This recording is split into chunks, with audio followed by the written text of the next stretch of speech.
एक युवक दीक्षा लेने एक सदगुरु के पास पहुंचा, एक बौद्ध भिक्षु के पास। बौद्ध भिक्षु एक बुद्ध मंदिर में रहता था। जब वह युवक आया तो उस गुरु ने पूछा कि पहले कहीं और कुछ सीखा है? उसने कहा, हाँ, पहले मैं एक योगी के पास सीखा हूं। क्या सीखियो? उस युवक ने जल्दी से पालथी मार ली, पद्मासन में बैठ गया, आंखें बंद कर ली। 2 मिनट तक गुरु देखता रहा। उसने कहा कि वह आंखें खोलो और रास्ता पकड़ो। उसने कहा, रास्ता पकड़ू? मैं आपके पास शिष्य होने आया हूं। उस गुरु ने कहा, यहां पत्थर की मूर्तियां इस मंदिर में बहुत है, हमें और जरूरत नहीं, इन्हीं को साफ संभाल करते बहुत झंझट हो रही।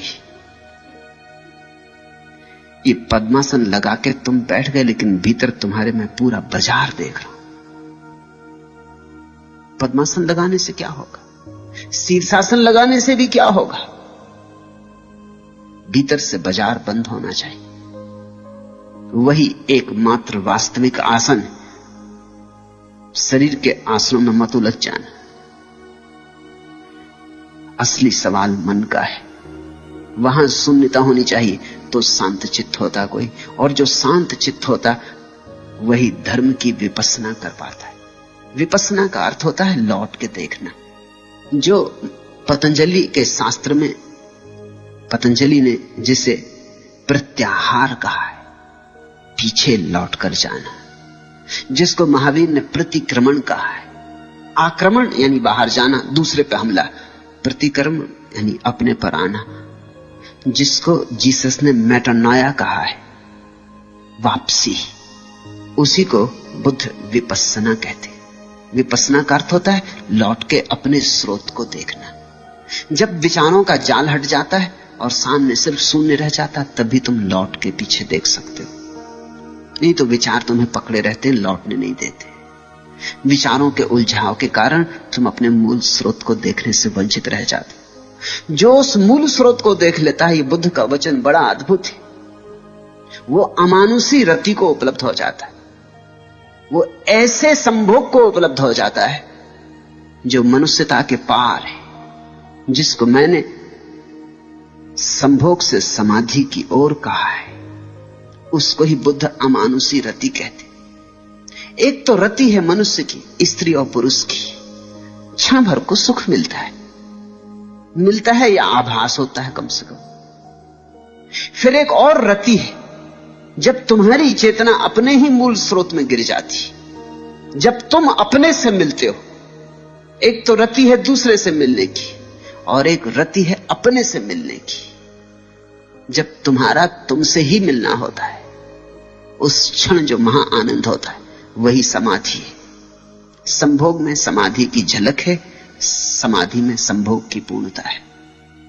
जैसे जैसे भिक्षु 5 स्कंधों रूप, वेदना, संज्ञा, संस्कार और विज्ञान की उत्पत्ति और विनाश पर विचार करता है, वैसे वैसे वह ज्ञानियों की प्रीति और प्रमोद रूपी अमृत को प्राप्त करता है। एक तो अज्ञानी का प्रेम है, एक ज्ञानी का प्रेम है।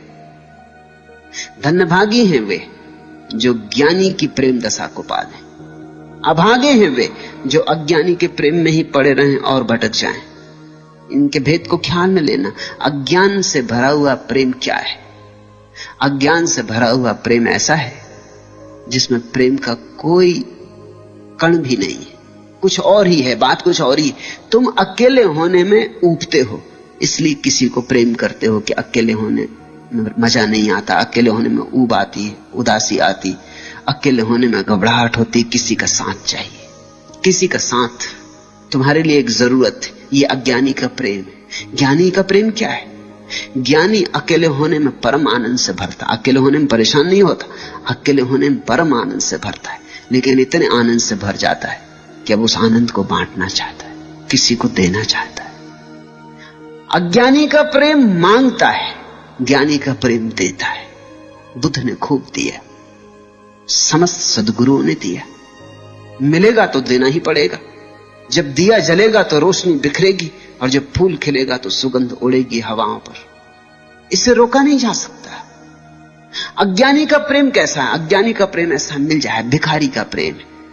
पति पत्नी से चाह रहा है कि कुछ दो, मैं अकेले में बड़ा उदास हो रहा हूं, मुझे कुछ रस दो।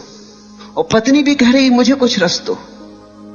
दोनों भिखारी एक दूसरे से मांग रहे हैं, देने की तैयारी किसी की भी नहीं। तो कलह तो होगी ही, इसलिए पति पत्नी के बीच जो कलह है वो शाश्वत है। उस कलह का मूल कारण पति और पत्नी की कोई खराबी नहीं, अज्ञानी का प्रेम है। दोनों मांग रहे हैं।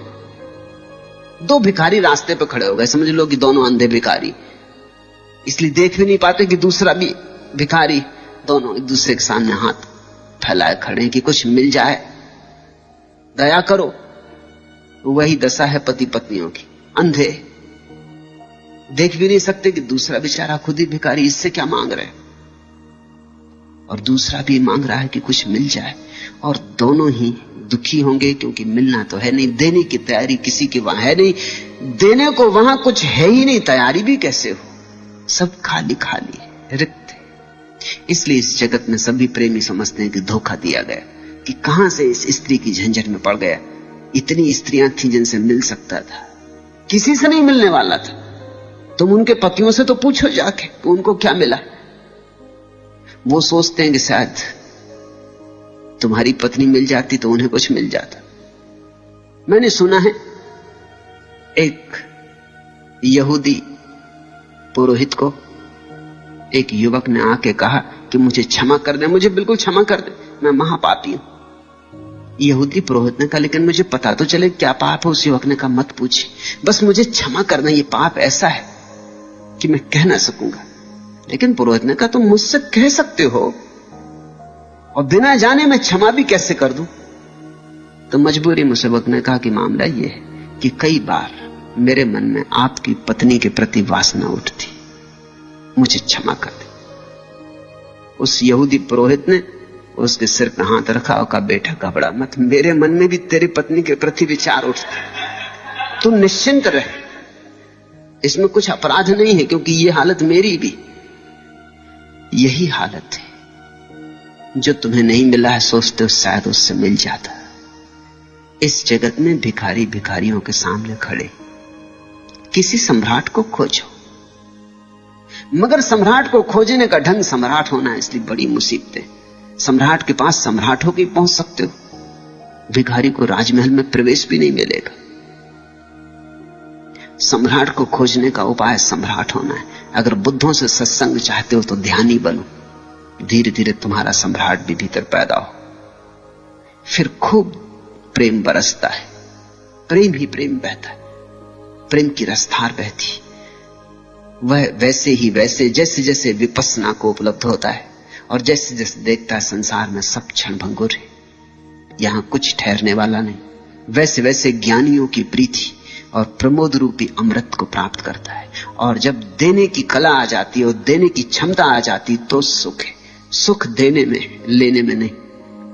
तुमने भी कभी कभी जीवन में निरीक्षण किया होगा इस बात का कि जब तुम देते हो तब एक तरह का सुख मिलता है, कुछ भी थोड़ा सा भी दे दो, और जब तुम लेते हो तब पीछे थोड़ी सी ग्लानि होती, लेने में तुम दीन हो जाते। इसलिए एक बात जानना, अगर तुम किसी को कुछ दो तो ख्याल रखना वो तुम्हें कभी क्षमा नहीं कर पाएगा, वो तुमसे बदला लेगा। इसलिए अक्सर होता है लोग कहते हैं हमने तो नेकी की, हमें बदले में बदी मिली, उसमें राज है। इसलिए ज्ञानियों ने कहा नेकी कर और कुएं में डाल, फिर उसको बिल्कुल भूल ही जा, उसकी याद ही मत दिलाना, नहीं तो जिस आदमी के साथ नेकी की वही तेरी गर्दन काटेगा, क्योंकि उसको तूने दीन कर दिया।